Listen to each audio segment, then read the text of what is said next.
Hey lovelies, Esther here. Welcome to my channel. If you're new, hello. If you're coming back, hello. And whether you're new or you're returning, consider joining the Mindful Tarot community, which is completely free.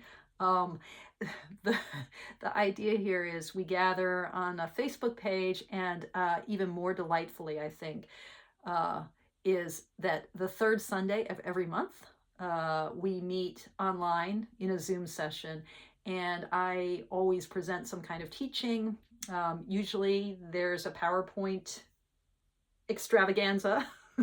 Maybe extravaganza is too extravagant a term, but I usually share some slides and some thoughts and some structure.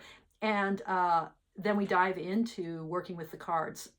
And it's an amazing group of people who've been coming and joining. People drop in, they drop out, but we have a core, a beautiful core of folks. So consider joining. To come to the community Zoom, you either request access to the Facebook page, and then you'll see all about it, or email me separately.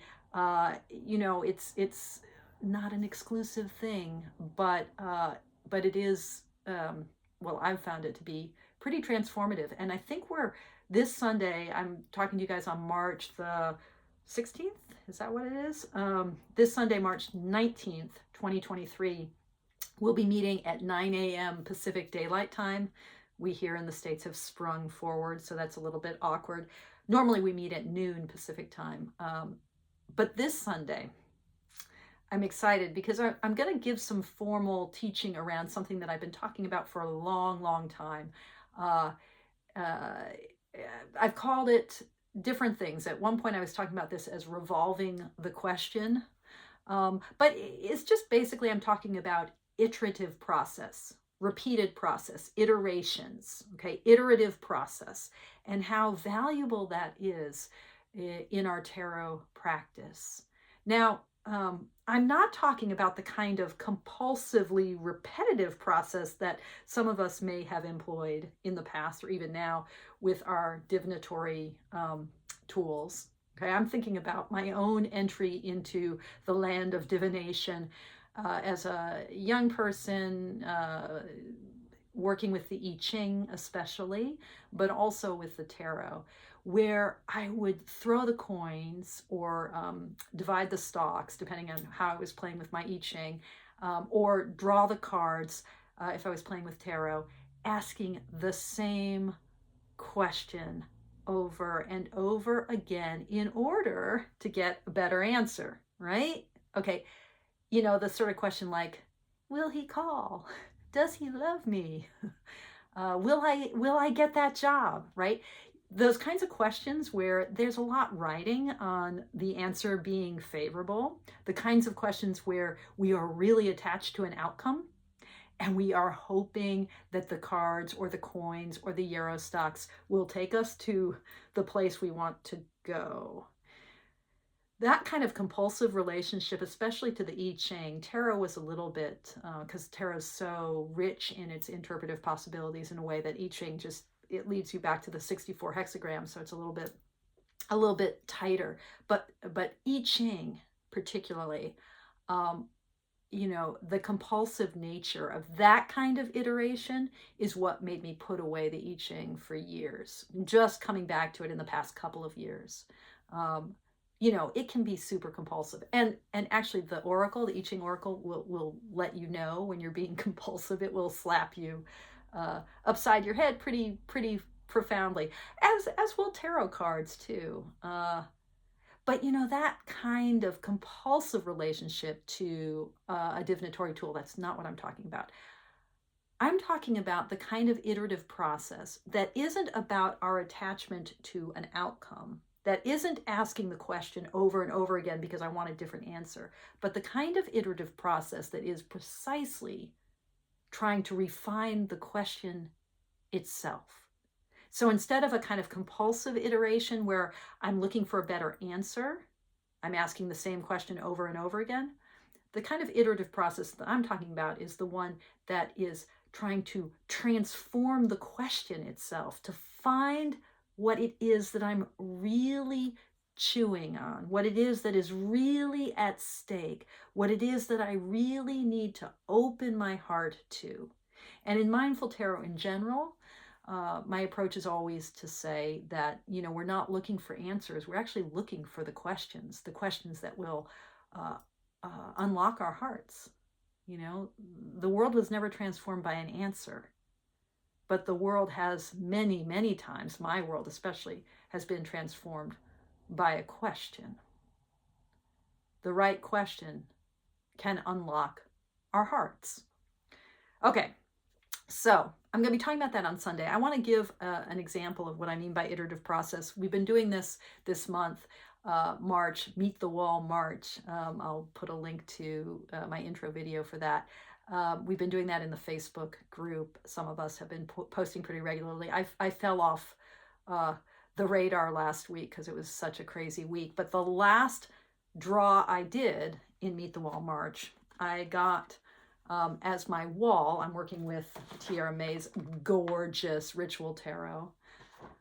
I got for my wall, this is a 2-card spread, Meet the Wall, where the first card is the wall, the thing that we're kind of facing in our lives, and the sense of a wall, not as, we tend to think of walls as obstacles, but I'm talking about the wall as just the very circumstances in all of their fullness of our life.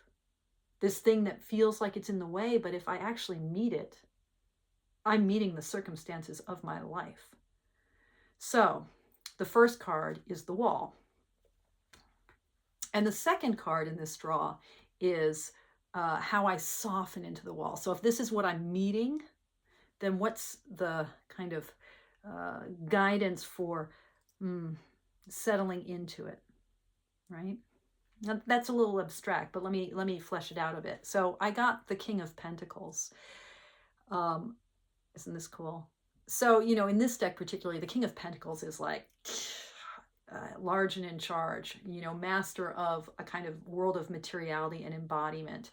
That airiness I always associate with the kings, that expansiveness, right? Who is kind of overseeing the terrain of his or her life, right? With these beautiful animals. What are they? Are they sphinxes at his side? I'm not sure. This looks to me, I'm not sure what this is an image of. My one disappointment with this deck is that the images that Tiara May uses, she doesn't give the sources for her various bits of her collage. But, this looks to me like some Greek god. If any of you recognize the source here, please let me know. And he's got that sort of Aries-like denotation above with his horns. And this imagery of the chariots around him. He is commanding his world, like all the kings do, but to be the King of Pentacles is to really own the world. I've been in this mode since I left full-time employment at the hospital. I'm working now as a per diem chaplain and really trying to dive fully into my spiritual practice, my teaching, my mentorship, my work in the Dharma. And since, I left my job, it's this question of like, well, what is my work? Like, how does my work work? How do I command my life? How do I even structure my time exactly? And as it turns out, I've been like busier than ever, so to me, this wall is like, I don't know how to be King of Pentacles. I don't know how to command. I feel this great need to kind of command all my resources, but I don't know how to do it. And it aches in my heart to kind of have that expanse of awareness over the terrain of my life, the earth that is my life, right? King of Pentacles. So this is the card I got about softening into it. This is the Nine of Cups, this is delightful. This image here, looking on all the sides, this, I often think about the nines in any suit as being the culmination at the level of the self, of the energy of the suit. The 10 sort of blow the lid off the energy of the suit, take us past the self, transcending the self. But the 9, it's like, I've got it. That self-satisfaction, that sense of complete, what do I want to say? Nourishment, internal nourishment. The dark side, the shadow side of this card can be smugness, but the light side of this card is just being replete, that sense of a wish fulfilled, of the heart, the soul, the wateriness of this self that I am being full. So how do I soften into the wall of my feeling like this is a King of Pentacles moment? I need to be the King of Pentacles. It's by feeling nourished in the abundance of myself, by just resting in the 9 of Cupsiness of my own heart. And isn't this a beautiful card? So that was my last reading. Now, iterative process. So what is it that I don't yet really understand about this reading? What's really at stake for me? I mean, all month long, I've been chewing on this question of right livelihood and what my vocation is, what my life shape needs to be. And I've been asking different, or framing the puzzle that is this moment in my life, the wall that is this moment in my life. I've been framing it in different ways. So now I'm going to, keeping the King of Pentacles in mind, keeping the 9 of Cups in mind, I'm going to repeat the question of, well, what is my wall? What is the thing that I need to face in this moment? What is not seen yet, maybe, in the King of Pentacles? What is missing in my understanding here? So I'm inviting the tarot to give me a revised reading of that same wall and the softening agent, the second card. Like, how do I soften into the wall? How do I meet the wall, right? How do I meet it? So I'm going to pull now two more cards to expand and clarify. And this is a process of clarifying, but if we think about the emphasis here, it's not just that we're getting more information, we're repeating the question in order to refine it. So, King of Pentacles, I'm going to ask the question again. What is my wall? I always keep my title cards with my decks, and then sometimes the deck just has a sense of humor and it's like, you want to know what your wall is? Your wall is this deck, is giving you all of the answers you need. It's what you need to face, the Ritual Tarot. Okay, so what is my wall? Okay, upside down. Oh my goodness, this is the 3 of Cups. I feel like I drew this card already this month. Maybe I didn't. Maybe I just thought about it. Let me double check that this is the 3 of Cups, because one of the beauties of Tierra May's deck, no, it's not the 3 of Cups. It's a 7 of Cups. That's right. I was thinking it was 3 because I thought of these as 3 figures. This is the 7 of Cups. Right. I was going to say one of the beauties of this deck is it's really bringing forward the archetypal nature of tarot, so that, reading the cards means learning to recognize them the same way we would recognize the face of a friend or the face of an enemy, the same way we'd recognize the face of someone we know, right? That kind of recognition of a face, and not just like a deciphering of symbols or a reading of numbers or words, that recognition of a face, that's how we relate to archetype. Even though there might be separate symbols that we can interpret, in relating to the tarot cards as archetypes, we're really meeting them as individuals. So this deck, you need to get to know it, right? It makes you grapple with the cards archetypally, learning them like we learn the face of a beloved. So this is the 7 of Cups, right? Okay, that's the problem, right? The the King of Pentacles has now revolved into the Seven of Cups, giving me a kind of updated understanding of what my my wall is. And my wall is the wall of choice and option, and that sense of, this is super true on so many levels, trying to keep all the options open. And the way that just there's something really indulgent about that, and also a kind of indulgence that just saps our spirit and our soul, a kind of lassitude or lethargy, the debauch of the Seven of Cups in the Crowley-Harris system lineage. Yeah.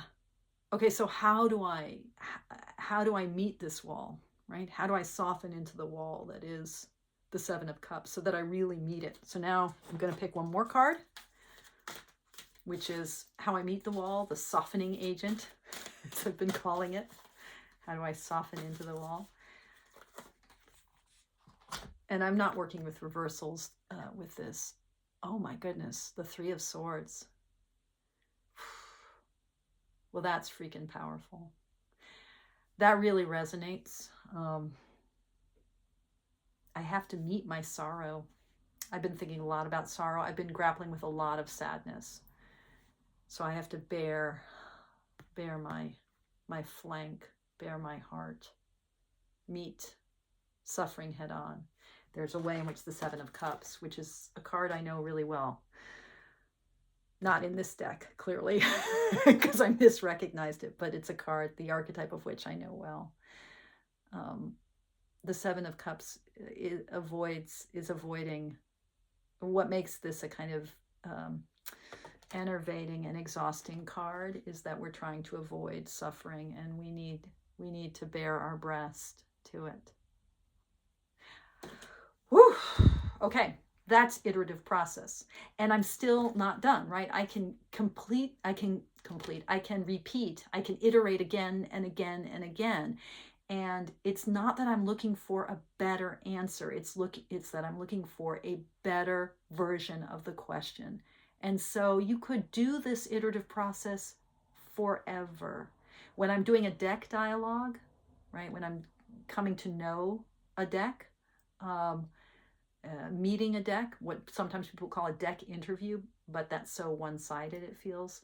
When I'm doing a deck dialogue, I'll do this kind of iterative process with paraphrasing back to the deck as I'm sort of drawing again and again until I reach a point that feels like a stopping point.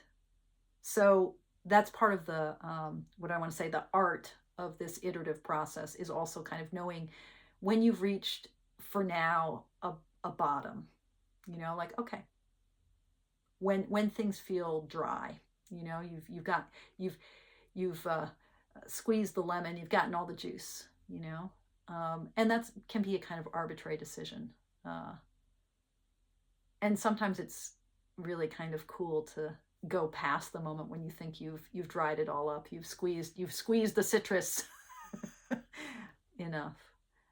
Anyway, iterative process. I'll be talking more about it in our Zoom on Sunday, March 19th. If you'd like to join the community, just let me know. Toodaloo.